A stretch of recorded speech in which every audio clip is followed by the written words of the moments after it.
It's our last full weekend in Edmonton. We're on the River Valley Trail, one of my most favorite trails, I think, in the world. Well, at least out of those places I've been to.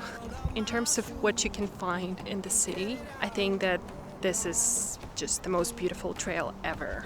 Both Stas and I love this trail, even though lately we've been here more rarely than before, but I really wanted to go here for the last walk and to enjoy this beautiful place. He's gonna hold me when the road keep rolling on. Left my baby crying, said you can't live that way. Here's an unexpected surprise. Part of the trail is closed, so we have to look for another way. Ain't chained down, it just comes and drifts away.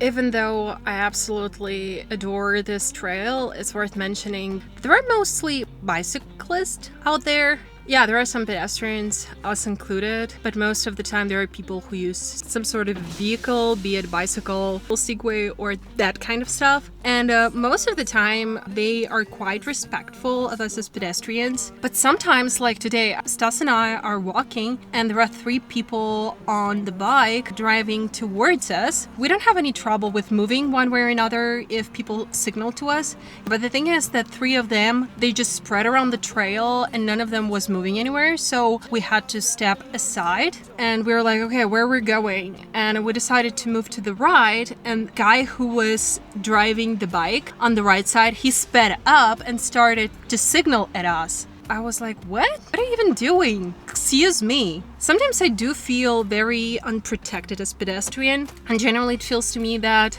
Edmonton is not the most pedestrian friendly city. Through the valley, wind hums through my head. I'm sitting here among a pile of furniture and things because this is our moving day. Of course, everything is hectic as usually. I've already mentioned that I started to pack really early, around 6 weeks before. I was hoping that it would make the last couple of days less stressful, but unfortunately, it's still a lot. So I think no matter how hard you try to facilitate this process, it's still stressful. I had a meltdown, of course. And my favorite part of this entire process is that Stas booked Uhaul a week in advance for 9 a.m. today, and yesterday 12 they called us and let us know that there are no trucks in Edmonton, and we were like, so what's the point of even booking if there's no guarantee there's gonna be a truck? Oh, not only don't we have the truck of the size you booked, we don't have any trucks in Edmonton. We're gonna have some on Monday, so why don't you move on Monday, you know? Yeah, I wish it worked this way, though it does not. They told us that the closest truck was 100 kilometers away from Edmonton. Why don't you go 100 kilometers away before the move day to get a truck, because, you know, Uhaul just doesn't respect the bookings you make. Luckily, our friend is coming from Calgary to help us with the move. Originally, the plan was that Stas gets the truck here, he gets here by the bus, and then we all go. Stas called his friend and asked whether he could come here with a U-Haul, and he said yes, thank you.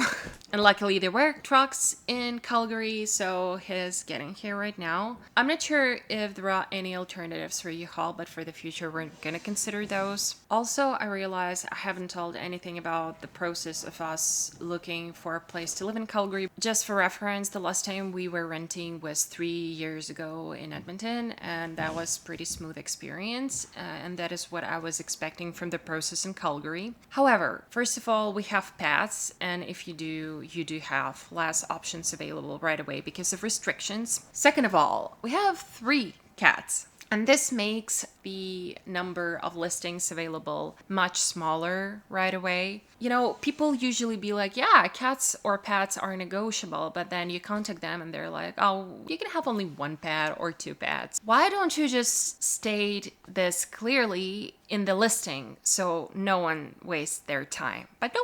A second thing is that we were hoping to find a townhome with an unfurnished basement, as we do have right now. But oh my god, this is so uncommon in Calgary. People renting out upper floors and lower floors. someone lives on the upper floor, maybe even the second floor, and this counts as one unit, and basement counts very frequently as a separate unit. And I kind of can understand when there's a separate entrance for basement, but oh no, how many listings we saw with no separate entrance for basement, meaning basement tenant goes through the upper floor that you rent. Basically, some random person has access to all your things. Those are illegal units. So people are just trying to hustle as much as they can. This is just wild. We did go through several dozens listings. With some of them, we were ghosted. We ended up with 3 options for which we booked viewings and went to Calgary. The first one, I absolutely love the landlord. It's a very sweet lady for whom, as she said, it was the first rental property. We absolutely loved communicating with her, and I think it's very important for the rental property. However, it was an apartment and it was basically outside Calgary, and it was right next to construction area. We actually considered this property because we both work from home. Location didn't matter to us. That would be construction noise forever. And I was surprised that construction is allowed even during weekends, basically almost at all times, except when too late at night. So I just figured we would never be in silence there. For another listing, it was another apartment, but it turned out to be right near the airport. Well, not really close to the airport, but the planes were flying really low, and a realtor was 30 minutes late. And while we were waiting for her, there were like 5 planes, I think, and we were like, that doesn't sound like something sustainable. Another thing is that it turned out that this property allowed only 1 pet, but realtor just didn't bother to let us know beforehand. So we basically wasted time for this viewing. And the last one was the most realistic one. It's a townhome with an unfurnished basement in a quiet neighborhood.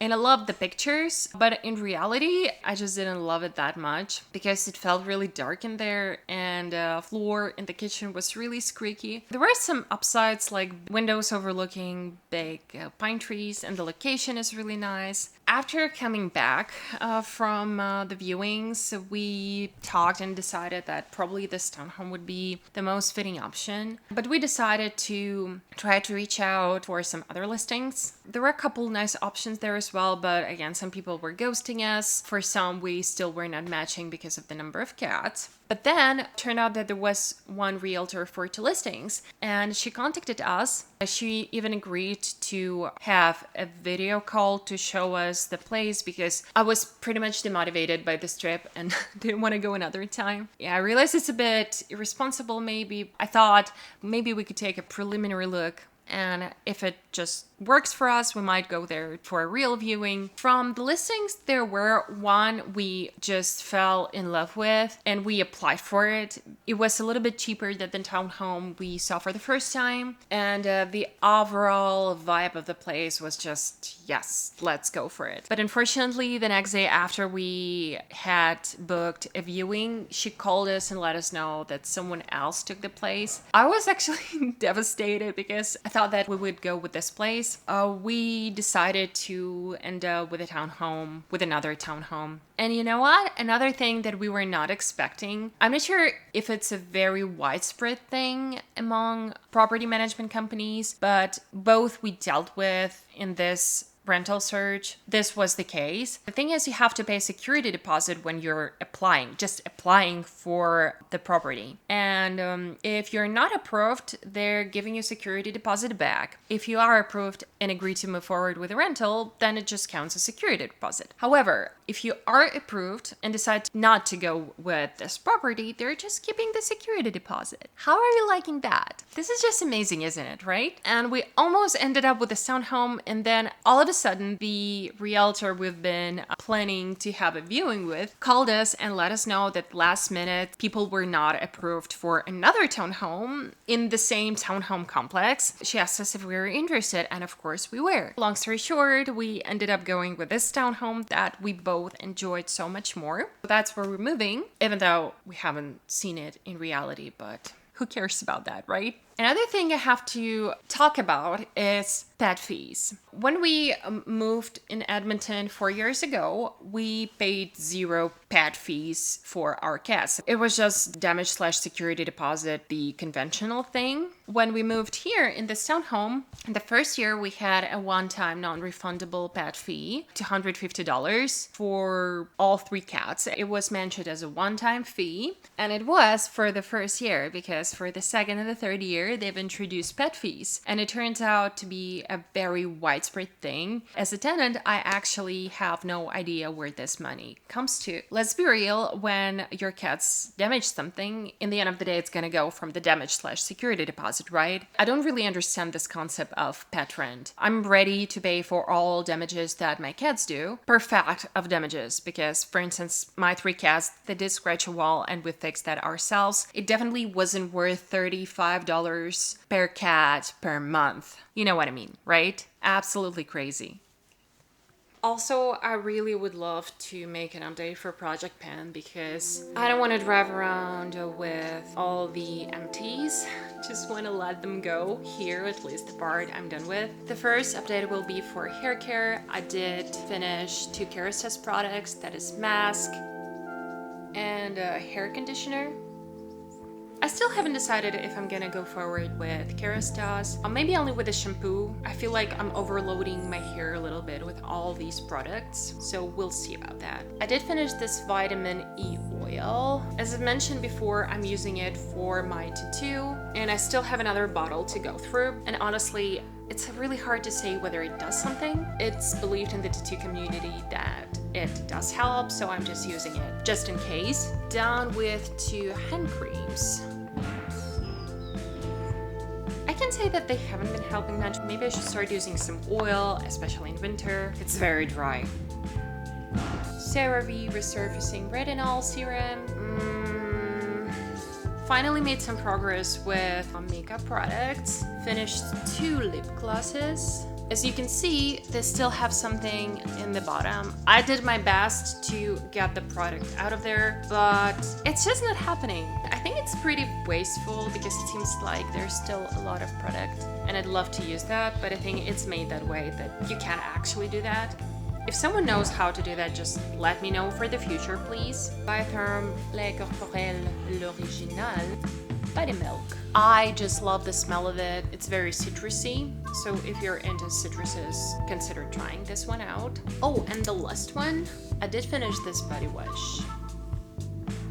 I think this is a pretty solid option if you don't like scented body washes. This was my only one and last one, and I might even go with it again, or try something else that is also unscented. This means that overall I finished 10 more products, and it makes my total 52. Go me! And I'm doing a pretty good job in not buying any new products.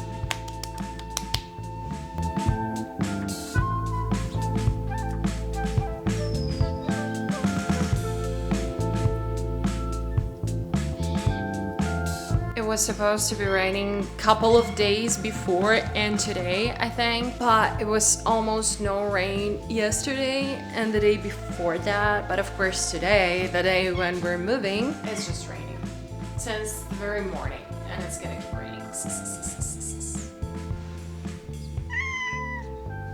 We ended up ordering 6 more bags. That makes the final number 36. And my idea was that we structured them by rooms. So these are all rooms. Oh gosh, we do have lots of stuff.